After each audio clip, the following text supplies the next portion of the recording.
Okay, as 11.1 and the new season is fast approaching, the class meta for both Mythic Plus and Rating is about to shift. Knowing which classes could shine and struggle is probably going to be your key staying ahead of everyone else. We got some major class changes, we got updates, and it's crucial for you to know the biggest winners that are looking to dominate and some of the classes that are going to sadly fall behind. Today, we're going to be breaking down the biggest winners and quote losers heading into patch 11.1. Now, before we jump into it, a quick word from our sponsor. Okay, I don't know about you all, but I'm sick and tired of eating fast food garbage, shoveling it down as fast as I can just to get back to gaming. And then when I want a decent meal, I either have to prepare a bunch of food, cook for an hour, have to spend a ridiculous amount of money to have it delivered on these stupid apps.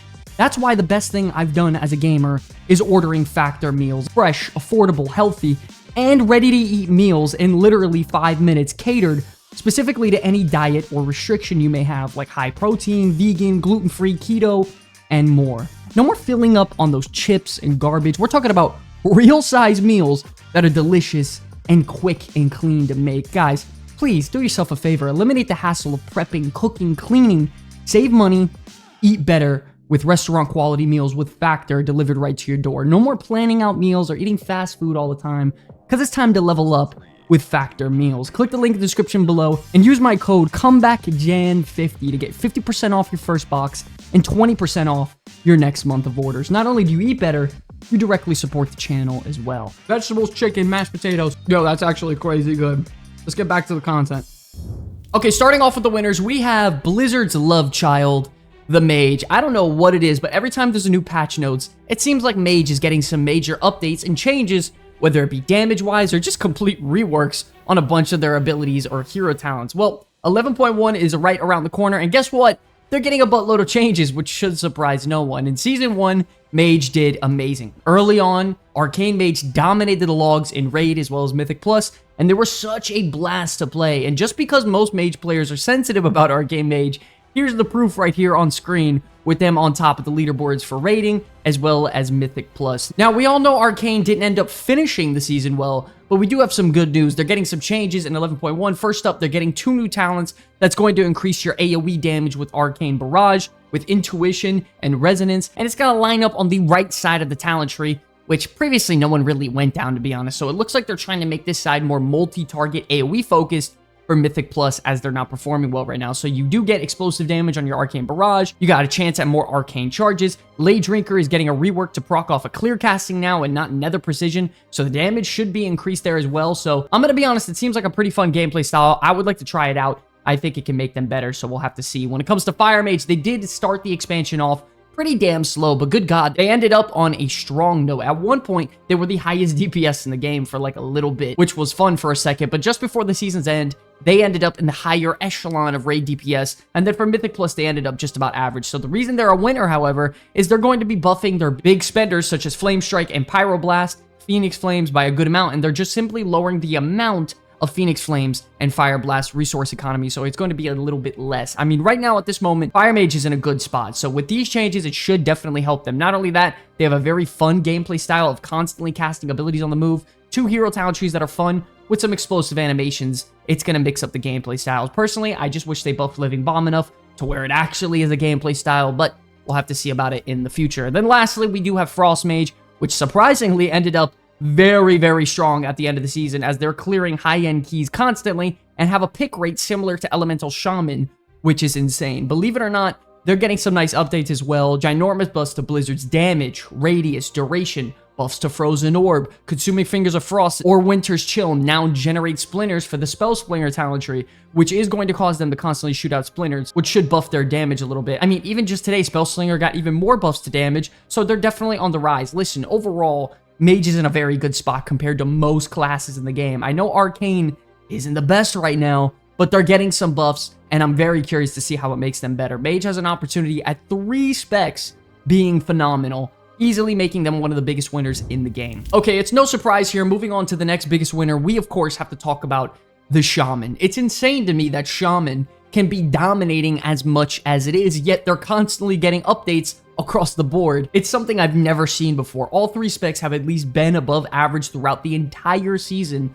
and in no doubt, it looks to be the same way heading into Season 2, making them one of the biggest winners and one of the safest classes you can main in the game. Starting off with Elemental, they got a nice little rework at the anniversary update in 11.5, and it skyrocketed them to the moon throughout the rest of the season. At this point in time, I'm going to be honest, Elemental Shaman is probably the strongest overall caster in the game when it comes to Raid and Mythic Plus, and the gameplay is definitely there. It's fast-paced, explosive cooldowns, consistent DPS without those cooldowns, different gameplay styles that all have a nice variety of gameplay, on hero talent trees, you name it, this spec has it. Heading into the new season, they really aren't getting that much change though, to be honest, but why would you need to change something that's kind of perfect as it is? They dominate in Raid, dominate in Mythic Plus, they bring some of the best utility in the game. Elemental Shaman looks great. Now, Enhancement Shaman, personally, it does have my vote for being the strongest overall spec in the game. Literally top of the leaderboards for Mythic Plus, close to the top for rating as well. They have disgusting AoE damage, fast-paced, explosive gameplay that's changing for the better every single patch, which is crazy. Listen, you gotta know overall, if you're looking to main a melee DPS that's safe and dominating, there could be no better option than the Enhancement Shaman. Heading into a new patch, they're also getting some nice updates as well. Blizzard announced that they want less of their damage to be involved in Maelstrom, and they want to convert it to some of their melee abilities like Storm Strike, Lava Lash, and Crash Lightning. They got a new talent called Primordial Storm, which transforms your Primordial Wave ability into a big storm damaging that releases a bunch of cool animations and stuff. Voltaic Blaze is getting an improved proc rate, and a ton of their abilities are getting buffed overall, as well as the Totemic Hero talent tree. Not only that, just as of today, Tempest is getting buffed even more, which is crazy because it's their best spec. Lastly, you have Restoration Shaman, which dominated throughout the entirety of the season in Mythic Plus, and they did fairly well in raids as well. Now, some shamans out there may not agree, but I'm going to be honest, I love the fact that Totemic is Resto's best spec overall. I think it really fed into the class fantasy. Personally, I enjoyed the gameplay way more than Farseer. Blizzard's working on simplifying some of their keybinds, such as making Healing Tide combine with Mana Tide, Earth Shield and Water Shield no longer lose charges, which is nice. Healing Waves, healing duplicates on targets that have Riptide on them. And then they're increasing Riptide's periodic healing, stuff like that. Additionally, they're working on trying to buff Farseer a little bit for Shaman, but I don't see these changes overtaking Totemic. It's just way too strong. Listen, overall, Shaman has my vote for being the strongest overall class in the game. All three specs are either A+ tier or S tier, and they're constantly getting updates and buffs, which is so crazy to me. It's a dominant class looking to be amazing heading into the new patch. Shaman has to be one of the biggest winners for sure. Moving on next, we have probably the overall best DPS in the game. We have the Rogue. Rounding out at the end of Season 1, all three DPS specs for Rogue ended up feeling pretty damn good. They got their tier set bonuses, some high item level, all their stats came in line, and all three Rogue specs ended up being top 6 in the overall damage department for rating. And Outlaw as well as Assassination ended up being some of the best for Mythic Plus in the game. To put it plainly, Rogue ended up being a badass in the War Within Season 1. Now listen, personally, I never really liked the design of their hero talent trees, as I think they're incredibly passive, but surprisingly, they ended up doing the class very well. Now, of the three specs heading into 11.1, as of right now, Outlaw's kind of the only one getting any changes. So the class built up on chance, you know, with flipping coins, rolling dice and stuff like that. It's getting some nice changes to potentially, you know, rolling 5 dice on your Roll the Bones, which is really cool. Sleight of Hand bonus now also affects Roll the Bones chance to roll 5 enhancements instead of just 2. And just as of today, their 4-set bonus increases that even further. So if you played Outlaw Rogue at all, having a bad roll is some of the worst shit you could possibly encounter. Your class feels like a wet noodle sometimes, then other times it feels like you're absolutely dominating, which I guess is the whole gimmick of Outlaw Rogue. Other than that, the other two specs really aren't getting any changes as of right now, but that doesn't mean they're not dominating. Assassination Rogue has been on top of the leaderboard for Mythic Plus and Raid pretty much throughout the entire season, and honestly, they're really well designed spec with Deathstalker. You spread all those dots around, you get that 2 million like damage and venom crit, which is really nice. Subtlety is a little bit complicated with having those, you know, very specific windows of dealing high damage, but that doesn't mean it's not a great spec either. Personally, I love the design of all three specs except for maybe spamming crack shots over and over on Outlaw, but the dice improvements should improve the gameplay fluidity and the RNG chance of all that, easily making this one of the best DPS classes in the game heading into Season 2. Now, moving on to our last winner, we got to talk about the Hunter. This may come to a surprise to a lot of you because Hunter did awful throughout Mythic Plus throughout the season, but this class definitely had its moments in a raiding environment, including right now where marksmanship and survival are amongst the best of the best, so at least they have that under their belt. This class does lack solid defensives, yes. It lacks some effective utility, yes, but in my opinion, their damage makes up for it. Pack Leader is getting a complete rework top to bottom, and it's pretty much going to have the class fantasy of Rexar. You're summoning pets when you use your kill command every 30 seconds. You can either summon a bear, a wyvern, or a boar to help you in battle. They all have different combat effects to help you. When you get low on HP, you summon a turtle to come and assist you, and you have a couple other key changes. Overall, Pack Leader thematically is a lot better, and I think it will definitely play and feel cooler than previously before, where I thought it was the most boring hero talent tree in the entire game. Sentinel's also getting a bit of a facelift where its damage, the radius, the duration, and the visual effects are all getting updated. They're getting buffed. And not only that, Lunar Storm will follow its targets now, which is awesome. Moving on to Beast Mastery, it's also getting some buffs mostly and a couple new talents. Barb Shot now has a chance to explode, dealing some AoE damage. And there's even a new talent on top of that where if it explodes, it applies Serpent Sting, which is cool. Dire Beast getting Beast Cleave, barrage damage increased by 100%.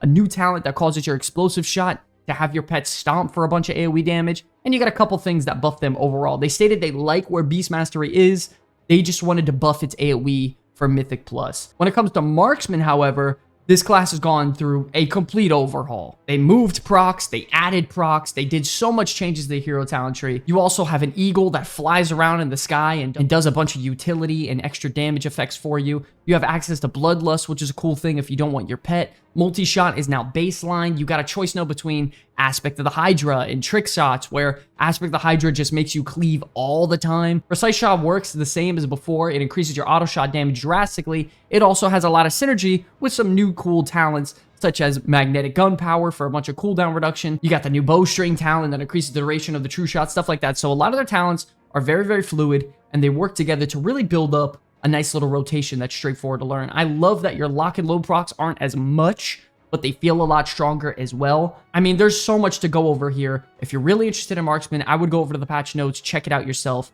but things are looking for the better, I would say. The only spec I've never played personally with Hunter is Survival, so I don't really know if these changes are putting them in a good spot or not. So you Survival players gotta help me out in the comment section below. They're getting a lot of new talents, they're getting changes, and at the current spot that they're in Season 1, they're performing pretty damn well in a raiding environment. Once again, this is one of the specs I've never played, so please let me know what you all think about it in the comment section below if you're a Survival player. But overall, I will say I think these changes and updates for Hunter, and mixed with the current state that they're in now when it comes to a raiding environment, they're looking to be a big winner. They're trying to help them out in Mythic Plus with all their AoE damage. So if Hunter ends up being good in Mythic Plus as well, this class is going to be dominant heading into the new season. Okay, moving on now to some of the bigger, quote, losers. Try to take this with a grain of salt and don't get too offended here. The only reason these guys are labeled, quote, losers is because the spot they're in currently is pretty subpar, and they're not looking to get many updates tied with that. So starting off with one of the bigger losers, we have the Warlock. Yeah, man, it breaks my heart to see the dark emo boy caster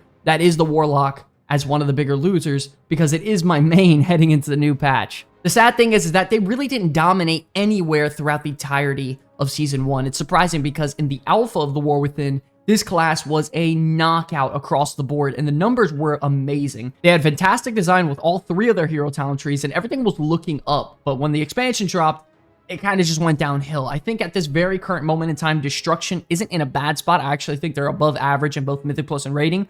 But that definitely doesn't make up for the other fact that Affliction and especially Demonology are falling behind in these forms of content. Now, this isn't a crazy surprise considering the fact that Affliction and Demonology, they are very reliant on good gear and haste, and I'll bet you money that by the end of the expansion, they're doing really well, but it doesn't change the age-old problem with Warlock that they take really long to ramp up in the expansion. So if Warlock is one of the biggest losers, they should be getting some changes, right? A new patch, boom, gotta be a lot of changes. Well, at this moment in time, no. For Demonology, they're increasing the rate at which your Doom can go off because your Hand of Gul'dan lowers the activation time on it. For Destruction, they're pruning some of their talents, trying to make Channel Demon Fire and Dimensional Rift more passive abilities and accessible through your normal rotation now. And then for Affliction, they're giving them some nice healing after you activate Soul Rot, which is whatever.